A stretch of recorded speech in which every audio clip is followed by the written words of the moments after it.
Assalamualaikum warahmatullahi wabarakatuh. Alhamdulillah, wassalatu wassalamu ala rasulillah wa ala alihi wa ashabihi wa mawala. Amma ba'd. Saudara-saudaraku yang dimuliakan Allah subhanahu wa ta'ala, InsyaAllah pagi ini kita akan sedikit berbincang mengenai Al-Hikam Ibn Athaillah As-Sakandari, kitab yang memuat banyak dari hikmah-hikmah yang patut kita pelajari. Al-Imam Ibn Athaillah As-Sakandari berpesan dalam hikmahnya yang pertama, min alamatil i'timadi 'alal amal nuqsanur raja 'inda wujudiz zalal. Salah satu dari tanda-tanda bersandarnya manusia kepada amal perbuatan adalah nuqsanur raja 'inda wujudiz zalal, berkurangnya harapan dia kepada Allah Subhanahu wa taala ketika menemukan sebuah kesalahan. Sebagian para ulama mengatakan bahwa hikmah yang pertama ini adalah termasuk ke dalam kategori fikih yang berkaitan dengan sarana. Kita tahu bahwa ketika kita ingin menghasilkan padi yang begitu berkualitas, tentu saja kita harus mengambil beberapa sarana. Sarana yang pertama yaitu memilih benih yang bagus. Yang kedua, menjadikan tanah itu subur. Yang ketiga, bagaimana kita cara merawatnya dengan baik. Ketiga sarana tersebut perlu kita ambil sebagai wasilah mendapatkan ghayah atau tujuan. Apa tujuannya? Menghasilkan padi yang berkualitas. Setelah semua sarana itu terpenuhi, otomatis kita akan mendapatkan padi yang berkualitas. Tapi pada kenyataannya, terkadang apa yang kita jadikan tujuan atau apa yang kita ingin peroleh pada hasil akhirnya tidak sesuai dengan apa yang kita inginkan. Banyak sekali terjadi sesuatu hal yang kita tidak tahu pada proses pertumbuhan padi tersebut.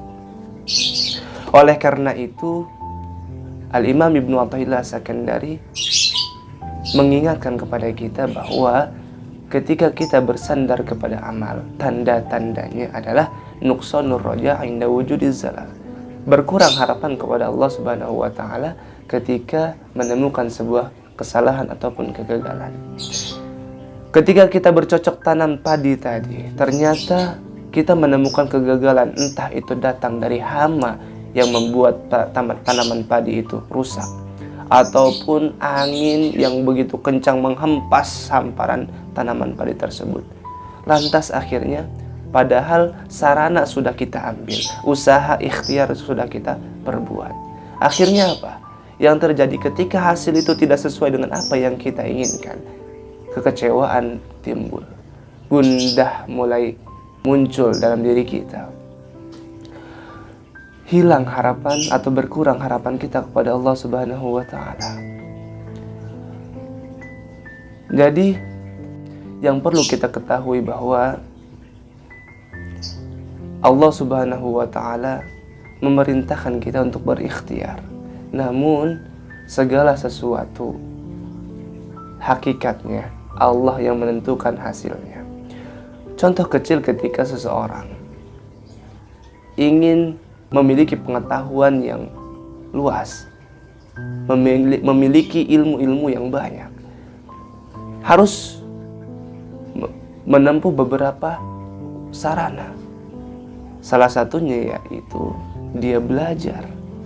Tapi ternyata banyak sekali orang-orang yang belajar, siang malam dia belajar, dan akhirnya belum paham-paham. Banyak kita temukan, mungkin diri pribadi pun seperti itu.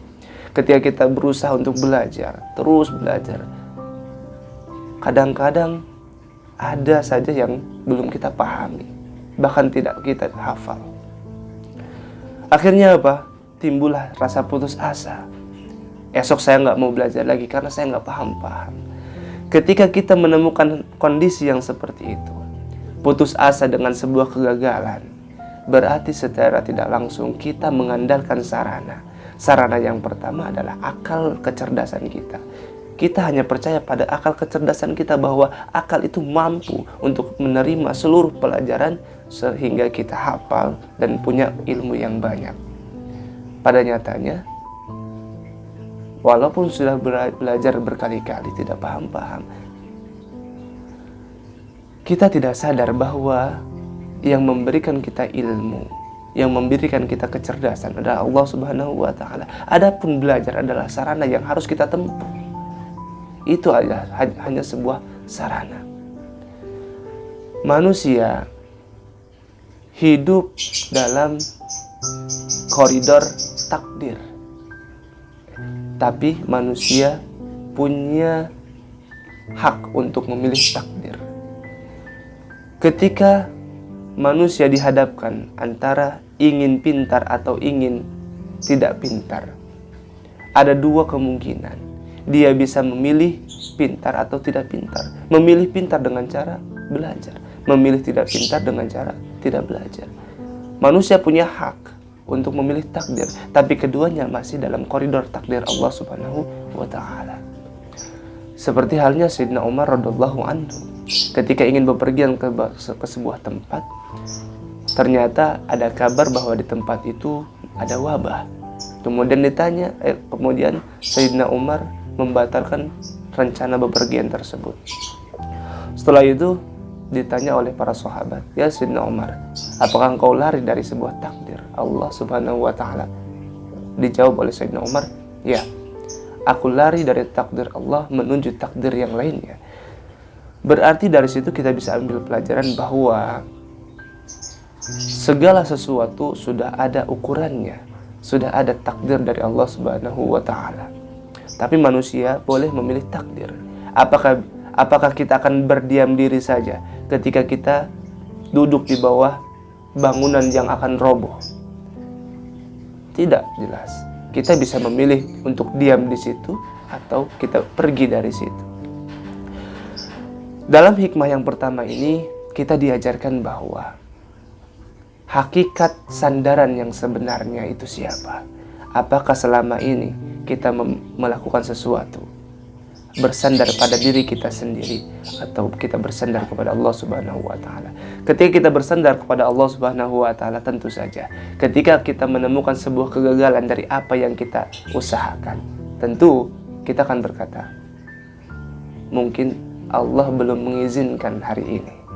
Ketika kita belajar namun tidak pernah paham, tidak bisa paham, kita akan husnuzan kepada Allah. Mungkin Allah ingin saya belajar lebih giat. Ketika kita menanam padi kemudian gagal, mungkin kita akan mengatakan ketika kita bersandar kepada Allah, Allah mungkin ingin saya mempelajari bagaimana cara menanam padi lebih bagus dari ini, sehingga tanaman padi saya jauh lebih bagus dari hari ini.